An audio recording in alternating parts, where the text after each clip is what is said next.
Impregnable. That's how the Vale sees itself. Shielded from Westeros by its mountains. They call the entrance to their land the Bloody Gate because, during the Age of Heroes, a dozen armies supposedly smashed themselves against it. Even if they'd gotten through, the roads of the Vale are narrow, steep, and treacherous.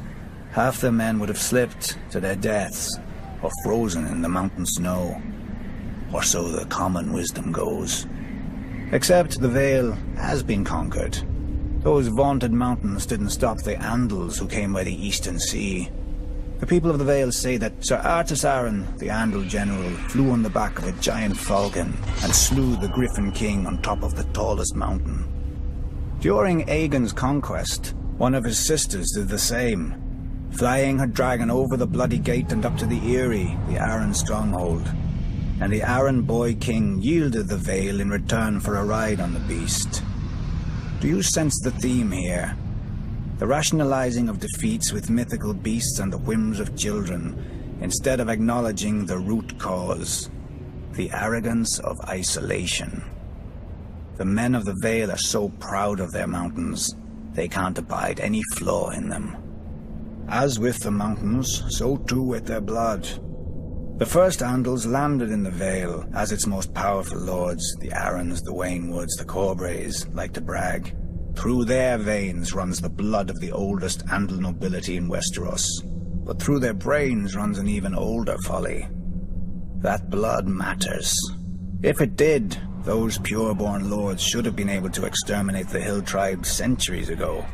But those primitive raiders, whose tribes more resemble kennels than families, continue to plague the Vale, even kidnapping an Arryn once.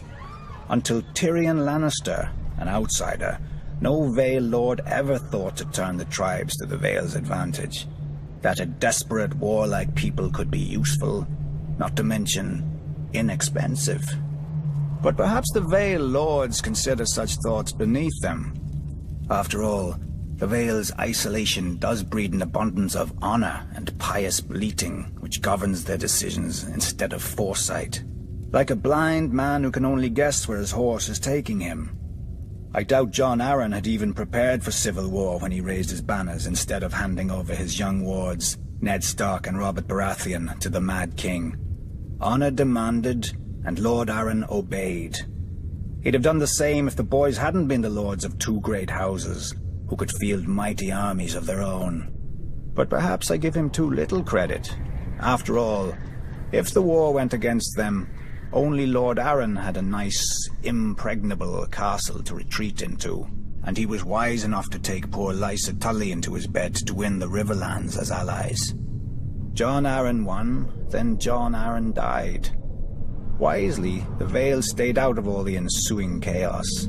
Its crops did not burn or wither in the fields from lack of men to tend them. Its strength was not drained by forced marches to futile skirmishes. In the Vale, life proceeds as it always has. Calm, proud. A world of high honor undisturbed by armies and men of low birth, but high ambition. Impregnable.